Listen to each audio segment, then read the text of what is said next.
El Templo de Osler les da la bienvenida a un nuevo capítulo. Hoy un capítulo muy especial, uno de los últimos capítulos del año 2023. Y hoy tenemos un tema bien interesante porque la población en general, ya no solamente en los países desarrollados, está envejeciendo. ¿Cuáles son los motivos? ¿Cuáles son esas razones? Y cómo nosotros, como internistas o como médicos, debemos afrontar esto de la mano de los geriatras. Doctor Isaac, muy buenas noches. ¿A quién tenemos hoy? Buenas noches, Rowdy. Muy emocionado hoy. Aquí va a haber una importante pelea, o tal vez no. Ok. No, mentira. Esta noche estamos con dos grandes amigos. Son muy amigos, en realidad. Ambos geriatras. Voy a empezar con las damas, por supuesto. La doctora Ana María Pardo. Ana, a partir de ahora, o Ana María, médica especialista en geriatría de la Universidad Javeriana, especialista en educación para profesionales de la salud de la Universidad del Rosario y coordinadora del servicio de geriatría del Hospital Serena del Mar en la bella ciudad de Cartagena. Okay. Y el doctor Ronald Camilo Gómez, médico especialista también en geriatría de la Universidad Javeriana. Está actualmente en el Hospital San Ignacio, es profesor de la Universidad Javeriana, magíster en educación e innovación y miembro además de la Asociación Colombiana de Geriatría y Gerontología. Amigos o rivales, bienvenidos. Buenas noches. Buenas Muy noches. buenas noches. ¿Cómo van? ¿Cómo va todo? Excelente. Gracias por la invitación, doctores. Yo quiero darle la palabra a la doctora Ana inicialmente, pero quiero hacerle una pregunta. Normalmente nosotros los internistas tenemos un margen con pediatría porque el paciente entre 16 y 18 años o es de pediatría o es de medicina interna. ¿A qué edad comienza un paciente a beneficiarse del abordaje terapéutico y diagnóstico de un geriatra? Muy buena pregunta. Bueno, pues realmente es una pregunta muy importante. Hay que partir de varios puntos. Uno, la edad, o sea, el rango etario está por encima de los 65 años. Okay. Pero otra cosa que no podemos dejar de lado es la característica de la población. Entonces, puedes encontrar personas mayores de 65 años que son completamente independientes, baja carga de enfermedad, que muy probablemente se van a beneficiar de una intervención por geriatría desde el punto de vista preventivo, pero puede continuar su manejo y abordaje por el médico internista. Pero puedes encontrar también personas mayor de 65 años con alta carga de enfermedad, con múltiples síndromes geriátricos, ¿sí? Que es fundamental que la intervención y el manejo sea por el médico geriatra. Ok, Perfecto. Muy bien, doctor Ronald Camilo, ¿cómo va todo? Excelente, doctores. ¿Y ustedes cómo están? Bien, aquí tratando de obtener esta luz de parte de ustedes. Bueno, Ronald, hemos compartido junto con Ana y contigo escenarios varios, académicos y asistenciales. ¿Cómo ha sido tu experiencia? ¿Cómo ha sido la experiencia de los dos? En este caso, pues vas a empezar tú hablando del tema. En tu formación, teniendo en cuenta que la geriatría es, tengo por entendido, ustedes me corregirán, es una especialidad un tanto nueva en Colombia, ¿no? Empezó en el eje cafetero, pero luego, digamos que también ha brillado en Bogotá, en particular en la Universidad Javeriana, donde ya viene una formación de tradición en medicina interna. ¿Cómo ha sido todo esto? ¿Cómo ha sido esa experiencia? Pues en verdad muy agradable. Como ustedes decían inicialmente en Caldas, existe el primer programa de formación de geriatría. Este es un programa de 4 años, da el título de medicina interna y geriatría, y ahí empieza a expandirse, se crean otros programas, creándose el de la Universidad Nacional de Colombia, que tiene un programa directo de 4 años de geriatría y una fellow, una subespecialidad para médicos internistas y para médicos familiaristas. Existe el programa de la Javeriana, que es un programa que ha sido creado por uno de los grandes geriatras de Latinoamérica, que es el doctor Carlos Cano, que se formó en España, trae la geriatría al Hospital Universitario San Ignacio y crean el programa. Es un programa de 4 años, 2 años donde tenemos una formación con los colegas de medicina interna, vemos todas las especialidades, pero nuestras situaciones son en piso de geriatría. En el hospital, dado la capacidad instalada, actualmente tenemos pacientes mayores de 78 años hospitalizados a cargo de geriatría, y pasamos a 2 años donde tenemos otras rotaciones como clínica de memoria, psiquiatría, y enfocamos a la parte geriátrica. Actualmente hay otros programas que han ido creciendo en el país dado el envejecimiento poblacional, y creo que pues cada vez se va viendo esto y ustedes como internistas lo ven más. En nuestro país cada vez tenemos más adultos mayores. Se ha creado el programa de la Universidad del Valle, que ya tiene graduados, y actualmente en Bogotá hace unos semestres abrió el programa de la FUCS, que está en proceso de formación con los primeros residentes. Ok, yo creo que este advenimiento se dio básicamente porque en la población surgió una necesidad y era cubrir a un grupo poblacional que de alguna otra manera no venía recibiendo el abordaje adecuado.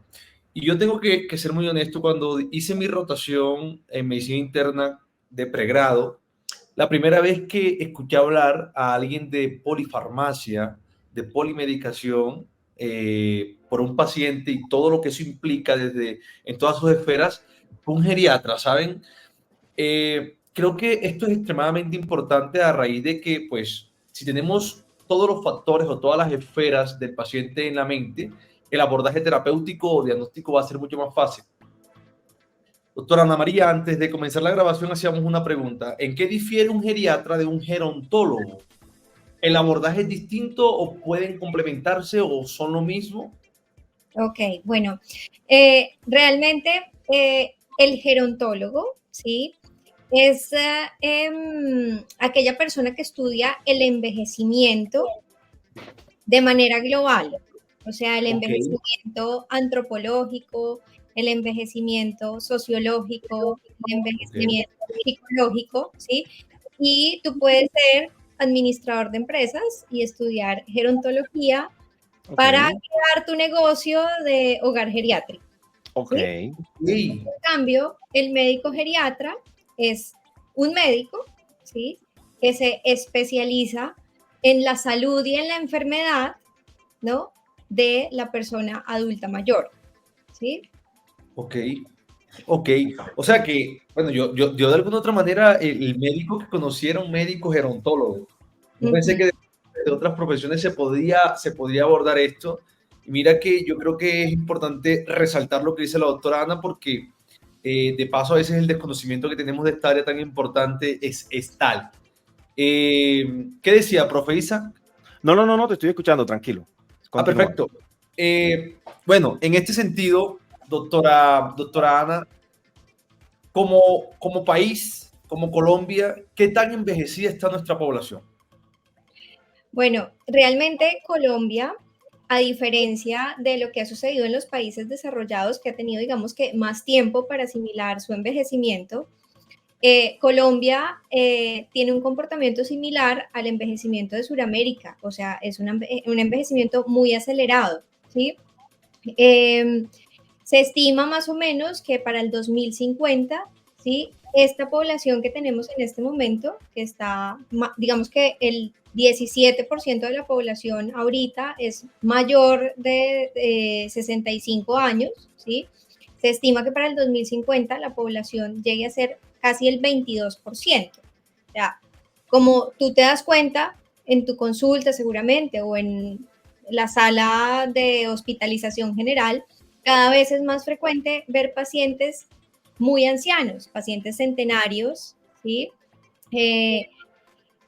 Pacientes, hace poco tuve una paciente de 108 años, la señora estaba perfecta, ¿sí? Entonces, creo que Colombia sí está teniendo un envejecimiento muy acelerado y los médicos tenemos que estar preparados para eso, ¿sí? Realmente el grupo de geriatras en Colombia es muy reducido, no es una especialidad nueva, lo que pasa es que es una especialidad poco conocida. Ok, ok.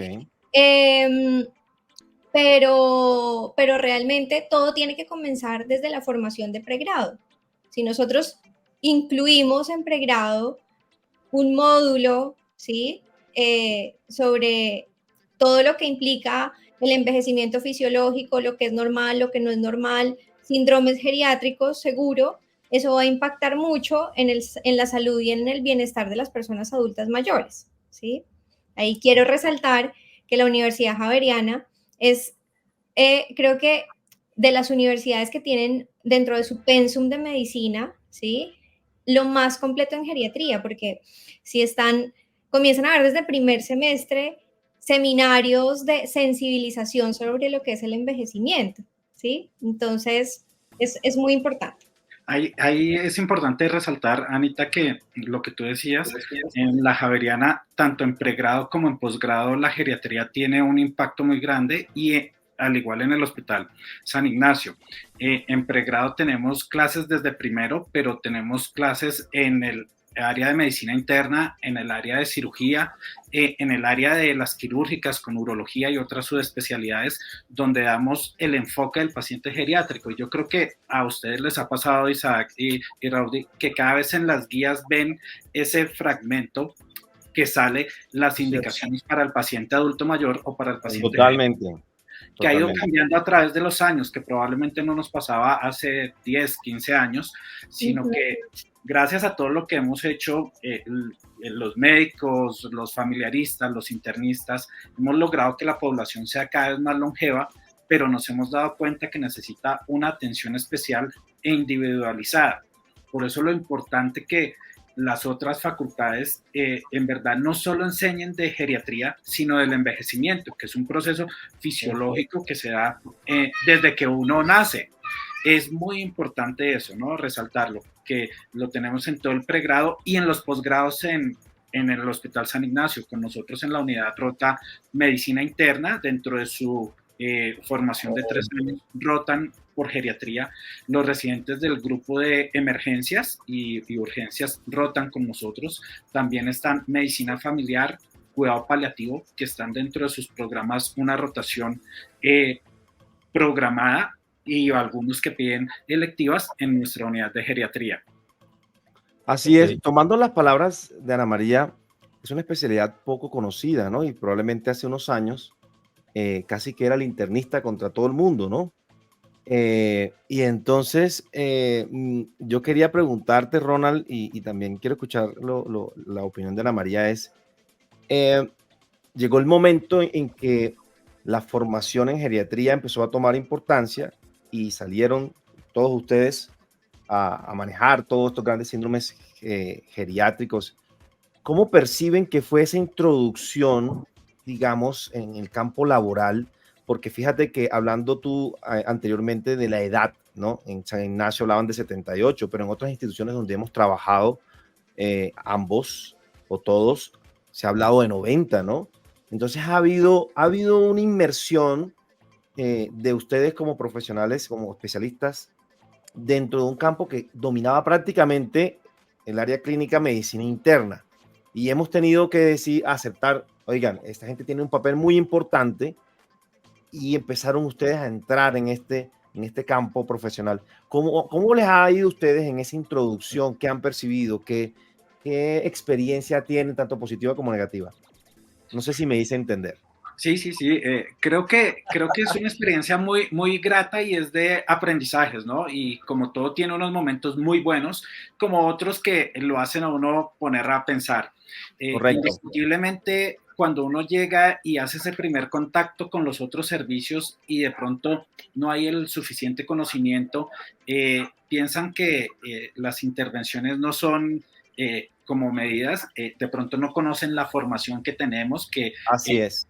Todas las rotaciones en las subespecialidades, que podemos manejar un piso como lo hacemos en muchas de las instituciones que trabajamos, y hay como ese roce, pero a medida que se dan cuenta de las intervenciones que hacemos a pacientes seleccionados, porque lo que comentaba Anita, por ley podríamos decir que el adulto mayor es más de 65 años, pero indiscutiblemente hay unos pacientes que se benefician más de nuestras intervenciones, que son los que tienen trastornos neurocognitivos, que son los que hacen delirium.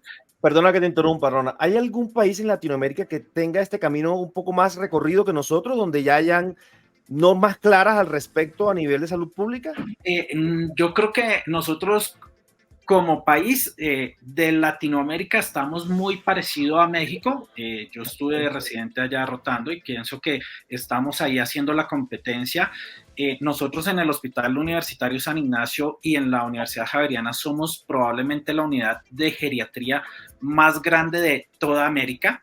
Actualmente somos 21 profesores geriatras, pero adicionalmente hay sociólogos, antropólogos, psicogeriatras, psicólogos que se adhieren a ese grupo de 21 profesores como geriatras. En verdad ahora manejamos de 78 hacia arriba, fue por el volumen de pacientes. Antes manejábamos de 75, pero nos tocó por la capacidad instalada aumentar un poco la edad, y contamos con todas las unidades asistenciales en el hospital y para la formación. Por eso somos muy apetecidos tanto de Latinoamérica como de algunos países como Portugal, España, vienen a rotar con nosotros. Tenemos una unidad de hospitalización de agudos muy grande, probablemente 60, 70 pacientes hospitalizados. Tenemos consulta externa, atención domiciliaria, hay convenios con algunas aseguradoras donde el geriatra ve y atiende al paciente en el domicilio, y hace poco se inauguró el edificio grande de Intelectus, que es del hospital, donde contamos con una unidad de mediana estancia y de rehabilitación funcional, donde llevamos a nuestros pacientes que tienen declinación funcional catastrófica y se benefician de esto, y una unidad de larga estancia, con lo cual contamos con los 6 niveles asistenciales, con el grupo más grande de geriatras, como les digo, de toda América, para la formación tanto en pregrado y posgrado. Ana tiene sobre sus hombros el haber introducido el servicio de geriatría en una importante institución en Bogotá. ¿Cómo fue eso, Ana, en su momento? ¿Cómo te sentiste? ¿Cómo fue la recepción por parte de los administrativos, etcétera? Bueno, pues mira, realmente he tenido la oportunidad de abrir varios servicios, ¿no?, de geriatría. Una de las grandes ventajas que nos ha dejado el programa de geriatría en la Javeriana es que para un geriatra es muy difícil salir a conseguir trabajo, o sea, salir con tu hoja de vida, buscar trabajo en una institución con el desconocimiento tan grande que hay de la geriatría, pues a veces es un poco más complejo. Con el doctor Cano hemos aprendido a proyectarnos, ¿sí?, y realmente a crear servicios. Ha sido súper interesante. Afortunadamente, en las instituciones en las que he podido abrir los servicios, pues me han conocido previamente, entonces ha sido mucho más fácil introducir el proyecto, porque tal vez había algo más de sensibilidad a lo que era la geriatría. La experiencia, pues, digamos, satisfactoria. Yo creo que la respuesta está en los indicadores. Cuando tú puedes demostrar que con tu trabajo la estancia hospitalaria de una persona mayor de 90 años es menor que la misma estancia, o sea, que la misma persona hospitalizada por otros servicios, ¿sí? Por lo general, una hospitalización por geriatría no le genera plata a un hospital, pero sí le ahorra recursos, ¿sí? Porque nosotros, por medio de la valoración geriátrica integral y ese abordaje y manejo individualizado de las personas adultas mayores, pues permite que pueda haber una proporcionalidad en el manejo y una racionalización en los recursos. Entonces, creo que ha sido muy interesante, muy satisfactorio. Acá en Cartagena, soy la primera geriatra en Cartagena. Entonces, aquí no era solo crear el proyecto para el hospital, sino demostrarle, ¿no?, a una cultura, a un grupo médico, pues el beneficio de la geriatría, y realmente es muy satisfactorio cuando el cirujano, ¿no?, prefiere que tú hagas el acompañamiento, ¿sí? Y nosotros... Esa no la tiró a nosotros, Isaac, ¿oíste? No la tiró a nosotros, ya eso está claro. Oye, pero con cariño. Hay una experiencia que fue con Raudy, nos tocó, que nos pasó en consulta, que fue muy chistoso, que nos llegó una paciente, creo que fue con osteoporosis, y tenía 80 y tantos años, y dijimos, bueno, mi señora, usted debe continuar con el geriatra, que también es experto. Y dice, ay, no, pero ese es el médico de los viejitos. O sea, ella se autopercibía como una pollita. Hay también a veces, ¿no? Que los de 80 para nosotros son muy jóvenes, pero disfrutamos cada vez el paciente con más viejo. Así sí, ahí estaba viendo una noticia recientemente de una señora en Cali que tiene 122. Y voy a confesar una cosa aquí muy particular. El doctor Isaac quizás es el médico que yo conozco que más remite pacientes a geriatría. Pero cantidad, por lo menos 2 diarios. Es pacientes... que él es fiel a la geriatría. Él es del equipo. Pero ya yo sé de dónde le viene la vena. O sea, la vena la viene de ustedes. Es real. Yo un geriatra que se fugó. Exacto. Pero él es fiel con los pacientes con geriatría. Quiero contar algo que de paso se escucha de manera muy coloquial en nuestro país, en Colombia, y que a veces incluso en el ámbito médico se toca de manera muy, no sé si jocosa o muy ordinaria, que nos decían a nosotros de paso, los viejitos se mueren de las 3C, que hacen parte quizás de los síndromes geriátricos, ¿no? De una caída, de catarro o de una diarrea, de una cagada. Y quizás solo percibíamos eso, ¿no? Era una realidad, sí lo decían, de paso, bueno, en la costa se dice muy frecuentemente, incluso en el ámbito médico se logra escuchar eso. Es una realidad porque, por lo que ustedes están diciendo, por el mismo desconocimiento.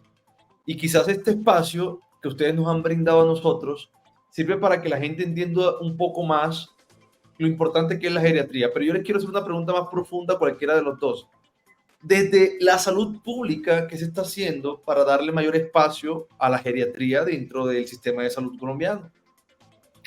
Indiscutiblemente es un problema grande, pero cada día hemos ido creciendo. Hemos tenido representantes gerontólogos y geriatras en el ministerio que han ido apoyando.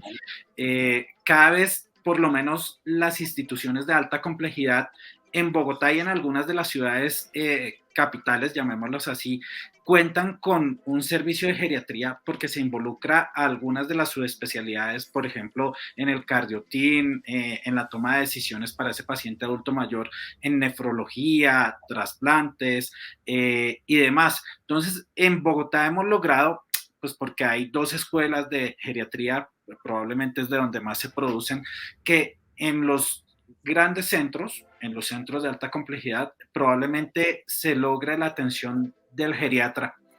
Pero indiscutiblemente, a pesar de eso, en nuestro hospital, que somos una unidad muy grande, la oferta ambulatoria es muy larga. No se consigue una buena agenda porque no hay el suficiente número de geriatras. Entonces, esa es una invitación también hoy a todos nuestros colegas, a todos estos internos, a todos estos médicos generales que hoy nos escuchan y que de pronto tienen ese clic con el adulto mayor que alguna vez en su carrera han aprendido algo de geriatría, que piensen en esta como una oportunidad, por lo que ya nos decía la doctora Ana María, cada vez hay más adultos mayores, es un país que estamos envejeciendo rápidamente, pero no tenemos la suficiente cantidad para tener geriatras en todo lado. Ella misma lo dice, creo que hasta el momento eres la única geriatra en Cartagena, ¿cierto, Anita? Así es. Hay varias ciudades. Rodolfo, yo te quiero hacer una pregunta porque yo sé que ya Ana lo dijo y tú lo has repetido. Nosotros todos vivimos en el mismo espacio-tiempo. Las leyes de la física son iguales en todas partes. Pero ustedes dicen que en Colombia estamos envejeciendo más rápido que en otras partes. Pero el tiempo en todas partes funciona igual.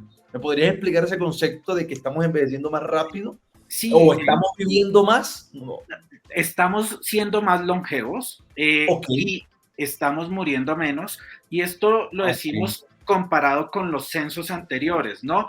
Entonces, probablemente veníamos de una población mayor de 60 años del 6-7%, llegando al 2018 como al 14%, y ahorita aproximadamente al 17%, como lo ha dicho Ana María, en el transcurso de menos de 20 años.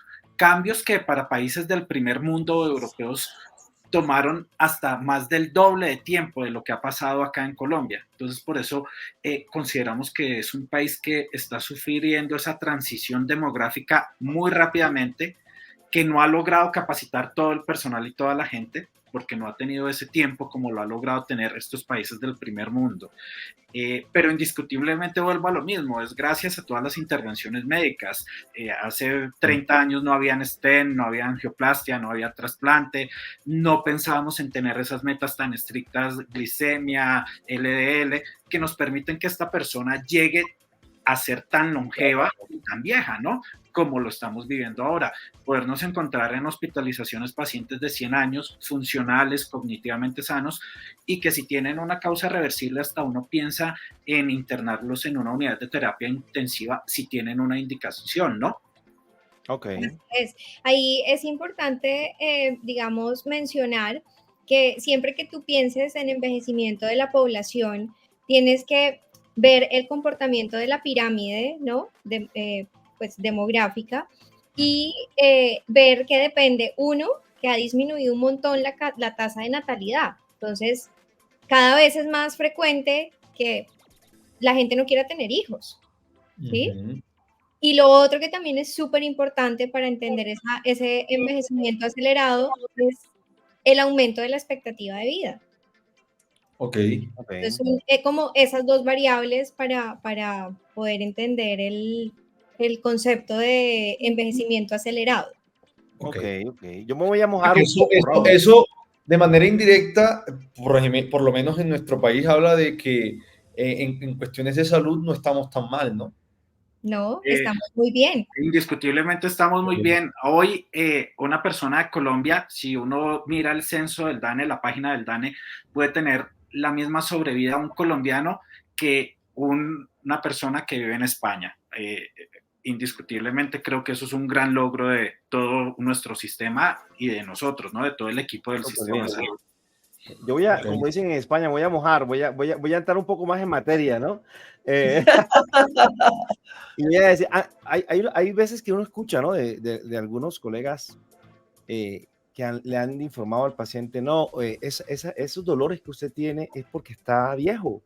Entonces, la pregunta es, ¿estar viejo es estar necesariamente enfermo, doctores? Empecemos con Ana María. Bueno, a ver, tú envejeces desde que naces, ¿sí? Ok. Tan pronto naces, comienzas a envejecer. El envejecimiento es algo del ciclo vital, algo normal. Todos envejecemos. Fisiológicamente son sistemas que se van agotando con el paso del tiempo, ¿sí? Lo que pasa es que una cosa es el envejecimiento normal, ¿sí? Y otra cosa es el envejecimiento y los cambios patológicos y que confabulan una enfermedad, ¿sí? Okay. ¿Qué sucede? Que las personas mayores pues tienen más carga de enfermedad. Entonces, es algo que el mismo grupo médico pues ha empleado de forma inadecuada. Exactamente. Hace poco me llamaba mucho la atención, algo con lo que no estaba de acuerdo, es que en el CIE-10, ¿no? Codificaron el envejecimiento como una enfermedad. Sí. Y es algo con lo que no estoy de acuerdo. Exactamente, es lo que estamos discutiendo.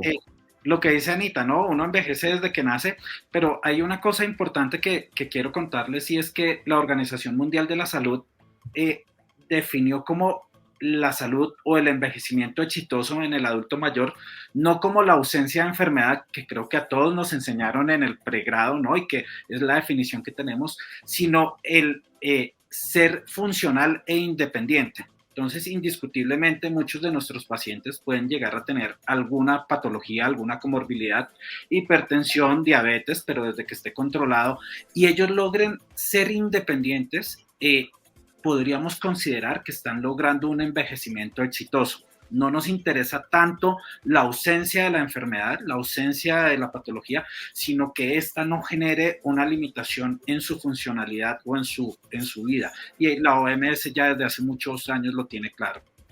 Ok. Esa pregunta que hace el doctor Isaac me resulta bien interesante porque incluso a la población joven, el paciente tiene que acostumbrarse a vivir con dolor, el paciente anciano le queda poco tiempo y demás.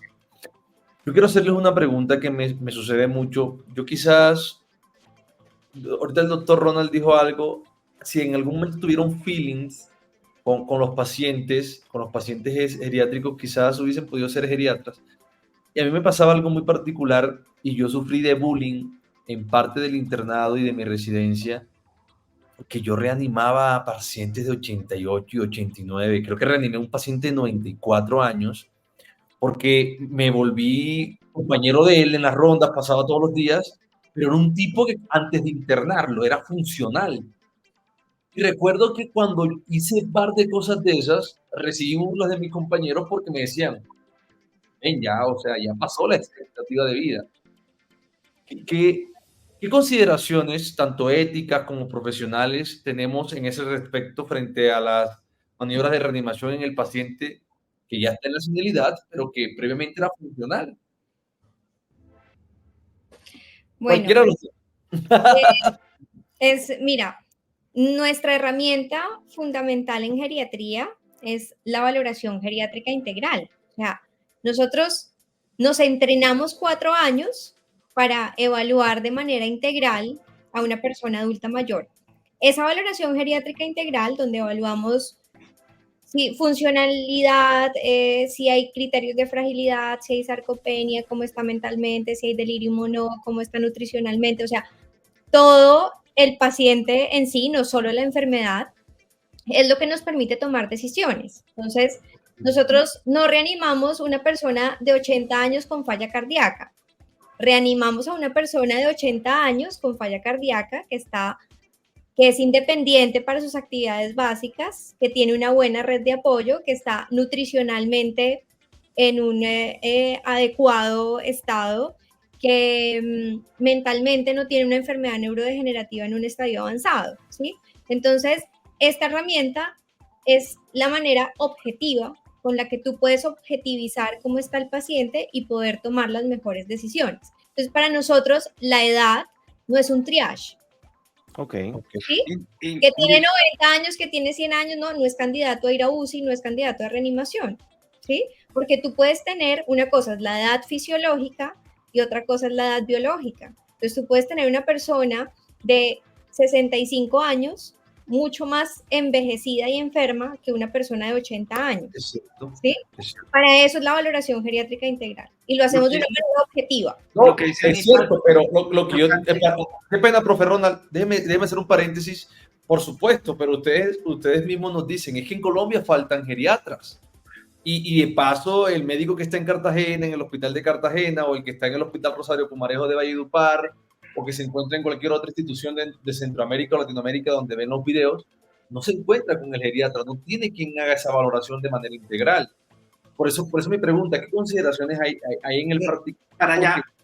Este es lo óptimo. Lo óptimo es que lo vea el geriatra y diga, ven, este es un paciente que hay que hacerle todo, incluso como dijo el doctor Ronald, llevarlo a la UCI. Pero en el mundo ideal o en el mundo real eso no sucede. Indiscutiblemente es un problema que tenemos y creo que nos ha pasado a muchos cuando salimos a otros centros y llegamos que no conocen la geriatría o no hay especialistas que hayan estado rodeados y empapados de la geriatría. Entonces, eso nos lo preguntan muy frecuente los residentes de emergencias y los residentes de medicina interna. ¿Cómo hacemos para hacerlo objetivamente? Porque pues, va a ser difícil hacer la valoración geriátrica integral. Entonces, hay herramientas que ya están establecidas que de pronto son más fáciles de aplicar y que las pueden tener ahí a la mano. Entonces, indiscutiblemente el paciente que tiene una enfermedad oncológica avanzada y que es adulto mayor, es un paciente que entra en una etapa que se conoce como el final de la vida y que no sería tributario para llevar a una terapia de reanimación, de intubación o de dispositivos avanzados, llamémoslo así.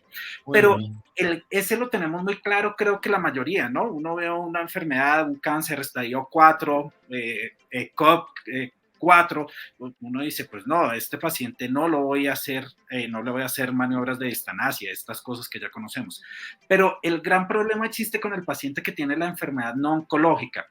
Hay una escala que se llama NEC-PAL, que se puede encontrar fácil por internet, y esta nos ayuda a determinar qué paciente tiene una enfermedad no oncológica en estadio avanzado terminal.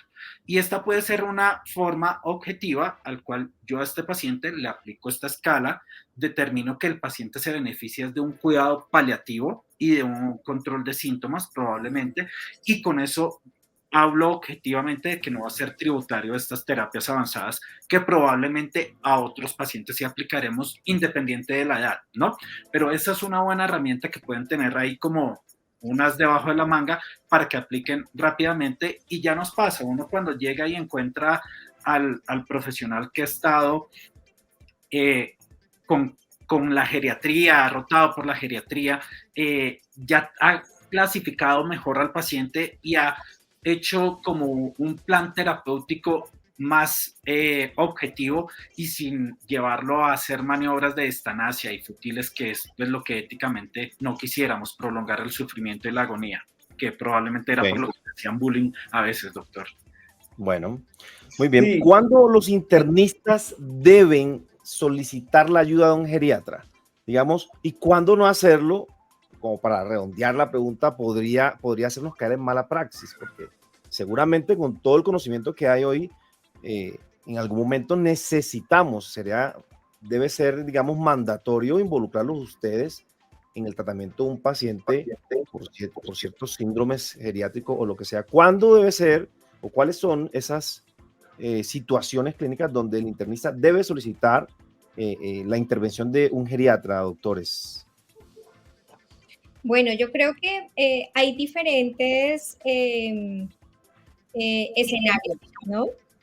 Uno, el ámbito hospitalario. Yo creo que tienen que haber unos criterios establecidos de hospitalización y de solicitud de interconsultas por el servicio de geriatría, ¿sí? Eso está documentado en la literatura, ¿sí? Ok. Entonces, todo paciente mayor de 75 años, ¿sí?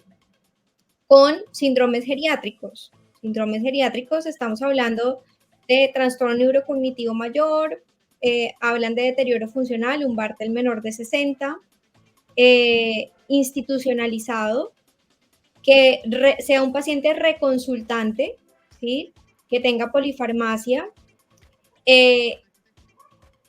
Pero como te digo, la edad, o sea, tú puedes tener uno mayor de 78 años que no tiene nada de eso, pues puede estar hospitalizado por medicina interna.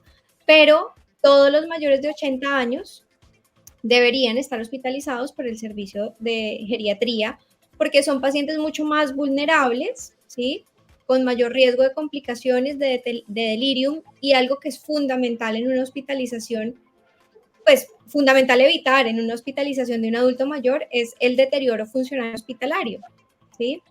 Entonces, o sea, los pacientes cuando tienen una enfermedad concurrente, se hospitalizan, puede que al egresar pierda mucho su funcionalidad, sí. ¿sí? Y se deteriore más su calidad de vida, digamos, de una forma permanente, ¿no? El deterioro funcional hospitalario, digamos que está definido por pérdida en una o más, ¿no?, de sus actividades básicas de autocuidado por hospitalización. ¿Sí? Si el paciente previamente era independiente para todo, pero se hospitaliza por una falla cardíaca y sale con dificultad para subir y bajar escaleras o para bañarse solo, ¿sí? Eso es deterioro funcional hospitalario y eso es algo prevenible, ¿sí? Okay. Entonces, como el paciente mayor de 80 años tiene más riesgo, ese paciente, todo paciente mayor de 80 años debería ser hospitalizado por geriatría, ¿sí? Okay. Y en ese contexto, ahora, en interconsultas, pues hay escenarios. Si tú tienes un dilema, ¿no? Si se anticoagula o no se anticoagula, si se beneficia o no de una vía alterna de alimentación, si el paciente tiene o no queja de memoria, ¿sí? Si el paciente se beneficia o no de una nueva terapia, si se beneficia o no de manejo en unidad de cuidado intensivo, ¿sí? Y los otros son los programas especiales como ortogeriatría, que ya más adelante les podré contar un poco de cómo ha sido la experiencia del programa de ortogeriatría acá en Cartagena. Ok. ¿Qué ibas a decir, Ronald? Yo pienso que también es importante y en el ámbito ambulatorio pienso que todo paciente mayor de 75 años sí debería ser seguido idealmente si tiene comorbilidad o polifarmacia por el geriatra, indiscutiblemente porque intervenimos en esos otros síndromes geriátricos y que de pronto ahorita cada vez uno se mete a la revista si hay más publicaciones como son fragilidad y sarcopenia, y es lo que necesitamos para lograr que este paciente sea funcional más tiempo y sea independiente. Entonces, pienso que esa sí es una cuña adicional en el ámbito ambulatorio, ¿no? Ok. Ok, bueno, yo creo que este espacio hay que tratar de tocar otros tópicos de geriatría, profe Isaac, porque la introducción que hicieron tanto el doctor Ronald como la doctora Ana de que el desconocimiento que existe realmente en el ámbito médico respecto a la geriatría es muy profundo. Así es. Creo que, bueno, podría decirlo muy respetuosamente, es una especialidad que se ha subvalorado realmente por parte incluso de nosotros, los otros especialistas. Yo soy de Valledupar, estoy casi que seguro que en La Guajira no hay geriatra, no sé si en Valledupar habrá, pero creo que todo eso tiene que transformarse y la formación tiene que venir desde que nosotros somos estudiantes. Vi algo de geriatría en el pregrado y en el posgrado muy poco, o casi nada de geriatría, y creo que, por supuesto, que nosotros los internistas que no tenemos esta formación salimos con esas falencias que creo que es importante, pues, además de reconocerlas, poderlas irlas integrando, y si no las podemos completar, hacer la que hace el doctor Isaac, para allá, para ustedes. Ayuda a un amigo. Ayuda a un amigo, claro, por supuesto. Y ya, el doctor Isaac lo hace muy frecuente, se los digo de verdad. Yo podría llevar la cuenta y llevar a más de 100 remisiones a geriatría en lo que ha corrido del año. En serio que sí. En serio que sí. Bueno, yo creo que ya cerrando un poquito, podemos hablar un poco de esto de ortogeriatría, Raudy. Ustedes saben que la fractura de cadera y las fracturas vertebrales son bastante frecuentes hoy día, ¿no? Frecuentemente vemos pacientes que llegan al servicio de urgencias con fracturas, sobre todo de cadera, y el tratamiento y el abordaje de esta condición ha evolucionado. Y hoy día existe lo que se llaman los programas de ortogeriatría. ¿De qué se trata esto, Ana María? ¿Cuál ha sido así rápidamente tu experiencia en Cartagena? ¿Y crees tú que hay un antes y un después de que trabaje el grupo médico bajo esta denominación de ortogeriatría? ¿O cómo es el tema ahí? Bueno, realmente el programa de ortogeriatría es un programa precioso porque demuestra, ¿no?, el beneficio del comanejo, ¿sí? Cuando un paciente mayor de 65 años llega por una fractura por fragilidad al servicio de urgencias, se aborda de manera conjunta ortopedia geriatría desde que llega hasta que se va. O sea, el manejo conjunto es preoperatorio, operatorio y posoperatorio. Realmente tiene unos puntos y parámetros indispensables para que podamos cumplir con los objetivos del protocolo, y es que el paciente debe ser operado en las primeras 48 horas, ¿sí? Cuando tú cumples con el tiempo y además el comanejo, ¿sí?, estás asegurando que el paciente va a tener mejores desenlaces desde el punto de vista de mortalidad, ¿sí? Impactas de una manera muy grande en mortalidad, no solo intrahospitalaria, sino al año, ¿sí? Disminuyes estancia hospitalaria, disminuyes complicaciones como delirium,